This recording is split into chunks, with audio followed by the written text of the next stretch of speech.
ایک شخص گھر سے نکلا کسی دوسرے شہر کے لیے سفر کرنے تو نکلنے لگا تو اس کو اس کی ماں نے کہا کہ بیٹا تم جا رہے ہو لیکن کوشش یہ کرنا کہ بلا مقصد کسی کے ساتھ کوئی بحث مباحثہ کوئی بات نہ کرنا۔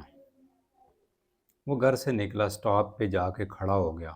بس کا آنے کا انتظار کرنے لگا۔ جب بس آئی تو اس کے اوپر وہ سوار ہوا تو دیکھا بس پوری کھچا کھچ بھری ہوئی ہے۔ اس میں ایک سیٹ خالی ہے جس پہ ایک بزرگ بیٹھا ہے ایک طرف، اور ایک طرف اس کی جگہ خالی ہے۔ وہ ان کے پاس گیا اور کہنے لگا السلام علیکم، کیا میں اس سیٹ کے اوپر بیٹھ جاؤں؟ تو وہ جو بزرگ تھے انہوں نے اس کی طرف دیکھا لیکن کوئی بھی جواب نہ دیا، خاموش رہے۔ جب خاموش رہے تو وہ بڑا عجیب سوچ کرنے لگا، لیکن وہ وہاں پہ بیٹھ گیا۔ بیٹھنے کے بعد کوئی 5 منٹ گزرے تو سیٹ پہ بیٹھنے کے بعد 5 منٹ جب گزرے تو انہیں بزرگوں سے کہا کہ بزرگوار آپ کہاں جا رہے ہیں؟ لیکن وہ جو بابا جی سیٹ کے اوپر بیٹھے ہوئے تھے انہوں نے اس کی طرف دیکھا، متوجہ ہوئے لیکن کچھ بھی بولے نہیں، خاموش رہے۔ اس شخص کو بڑی حیرت ہوئی کہ یار یہی شخص جو ہے، میں اس سے جو بات کر رہا ہوں اس کے اوپر ریئیکٹ تو کر رہا ہے، اس کا مطلب یہ ہے کہ یہ سن سکتا ہے، بہرا نہیں ہے، لیکن بول نہیں رہا، شاید یہ گونگا ہو۔ تو تھوڑی دیر گزری تو کنڈکٹر آیا، اس نے اس شخص سے کرایہ طلب کیا، اس نے کرایہ دیا، پھر اس نے بزرگوں سے پوچھا کہ آپ نے کہاں جانا ہے، تو انہوں نے جواب دیا، بولے کہ میں نے فلاں جگہ جانا ہے، تو اس نے کہا کہ آپ اتنا کرایہ دے دیں۔ تو انہوں نے کرایہ دے دیا، جس سے اس شخص کو یہ لگا کہ یہ سن بھی سکتے ہیں اور بول بھی سکتے ہیں، میری یہ سوچ غلط ہے کہ یہ بول نہیں سکتے، پھر یہ مجھے اگنور کیوں کر رہے ہیں۔ پھر تھوڑا سفر طے ہوا تو اس کے بعد انہوں نے اس شخص نے بزرگوں سے ذرا خوب متوجہ ہو کے کہا کہ بزرگوں آپ سن بھی سکتے ہیں، دیکھ بھی سکتے ہیں، بول بھی سکتے ہیں، تو آپ مجھے اگنور کیوں کر رہے ہیں، میری باتوں کا جواب کیوں نہیں دے رہے ہیں؟ لیکن وہ پھر بھی اس کی طرف دیکھا، متوجہ ہوئے لیکن بولے کچھ بھی نہیں۔ اس کو اور بڑی تپ چڑھی، اس نے دیکھا کہ اس بزرگوں نے اپنے ہاتھ کے اوپر ایک گھڑی باندھی ہوئی تھی جو کہ خاصی قیمتی تھی، راڈو کی۔ تو اس شخص نے پوچھا کہ بزرگوں آپ کے پاس گھڑی ہے تو اس کے اوپر ٹائم کیا ہوا ہے؟ تو بزرگوں نے اپنی گھڑی کو اس طرح پیچھے کیا اور یہ جو کف ہے وہ گھڑی کے اوپر کر کے آپ کچھ اس طرح پکڑ لیا اپنے کف کو۔ اب اس کو بڑی اور حیرت ہوئی، پھر اس نے ذرا ان کو کندھے پہ ہاتھ لگا کے جھنجھوڑا اور کہا کہ بزرگوں آپ مسئلہ کیا ہے، بول کیوں نہیں رہے ہیں؟ میں کوئی آپ کو چور و چکا لگتا ہوں؟ میں بڑے پڑھے لکھے، بڑے اچھے خاندان سے، بڑے اچھے گھرانے سے میرا تعلق ہے، لیکن آپ میری بات سن رہے ہیں لیکن اس کا جواب نہیں دے رہے ہیں۔ میں نے آپ سے پوچھا ٹائم کیا ہوا ہے؟ اس ٹائم بزرگ بولے، انہوں نے کہا دیکھو برخودار، تم مجھ سے ٹائم پوچھ رہے ہو اور تھوڑا جب میں ٹائم بتاؤں گا پھر اس کے بعد تم میرا نام پوچھو گے، میں تمہارا پوچھوں گا، پھر تم مجھ سے پوچھو گے کہ کون سے خاندان سے ہو، میں تمہارا پوچھوں گا کہ تم کون سے خاندان سے ہو، پھر جہاں پہ تم نے جانا ہے اتفاقاً میں نے بھی اسی شہر میں جانا ہے میرا، کیونکہ وہ میرا آبائی شہر ہے، میرا گھر ہے ادھر۔ جب تم اس شہر میں اترو گے تو ہم دونوں کی یہ جو راستے میں آدھی ادھوری سی دوستی ہے، اس کو مد نظر رکھتے ہوئے میں تمہیں دعوت دوں گا کہ آؤ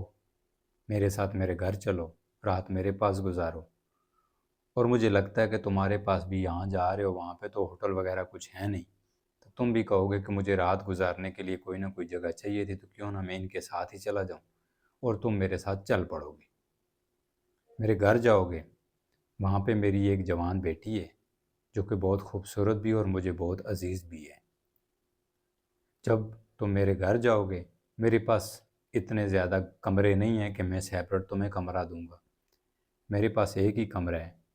تو جب تم میری بیٹی کے سامنے جاؤ گے، وہ انتہا خوبصورت ہے، جب تم اس کو دیکھو گے اور تم بھی نوجوان بھی ہو، خوبصورت بھی ہو، تم دونوں ایک دوسرے کو پسند کر لو گے، تم دونوں مجھے چھوڑ کر آپس میں عشق مٹکا لڑانا شروع کر دو گے، اور پھر تم رات میرے گھر گزارو گے۔ میرے گھر رات گزارنے کے بعد تم واپس اپنے شہر چلے جاؤ گے، لیکن تم میری بیٹی کو 24 گھنٹے دماغ سے مس کرو گے، یاد کرو گے۔ پھر تم اپنے ماں باپ سے بات کرو گے کہ میں اس طرح گاڑی میں بیٹھا تھا، وہاں مجھے ایک بزرگ ملے تھے، ان کے ساتھ میری دعا سلام ہوئی، پھر میں وہاں شہر میں اترا، پھر رات میں نے ان کے گھر میں گزاری، وہاں ان کی ایک بیٹی تھی جو مجھے پسند آ گئی، تو آپ چلیں میرے ساتھ، اس کا میرے لیے رشتہ کریں۔ اب وہ تمہارے ماں باپ ہے، تمہاری خواہش، تمہاری محبت کی قدر کریں گے، وہ میرے گھر تمہارا رشتہ لے کے آئیں گے، اور مجھے بھی تمہاری شکل و صورت سے، تمہارے پڑھے لکھے ہونے سے کوئی اعتراض نہیں ہے۔ میں بھی یہ سوچوں گا کہ میرے لیے یہ میرا داماد، میری بیٹی کے لیے میرا شوہر یہ اچھا ثابت ہو سکتا ہے، تو میرا دل یہ کہے گا کہ کیوں نہ میں اپنی بیٹی کا ہاتھ تمہارے ہاتھ میں تمہارے ماں باپ کے تھرو دے دوں۔ لیکن ایک بات میرے دماغ میں جو ہمیشہ کھٹک رہی ہے کہ میں ایسے شخص کو اپنی بیٹی کا رشتہ کیوں دوں جس کے پاس ٹائم دیکھنے کے لیے اپنی گھڑی تک نہیں ہے، اور راستے میں دوسرے لوگوں سے پوچھتا پھر رہا کہ آپ کے پاس ٹائم کیا ہوا ہے۔ تو اس پہ وہ نوجوان انتہائی پریشان ہوا، انتہائی وہ گہری سوچ میں چلا گیا کہ یہ بزرگوں نے کہاں سے سوچ شروع کی، کہاں تک چلے گئے،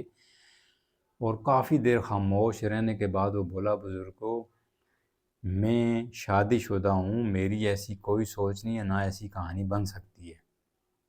تو آپ سے میں نے صرف ٹائم پوچھا تھا، سفر اچھا گزر جائے اس لیے میں بات چیت کرنا چاہ رہا تھا، لیکن آپ نے کہاں سے کہانی سوچنا شروع کی، کہاں تک چلے گئے ہو۔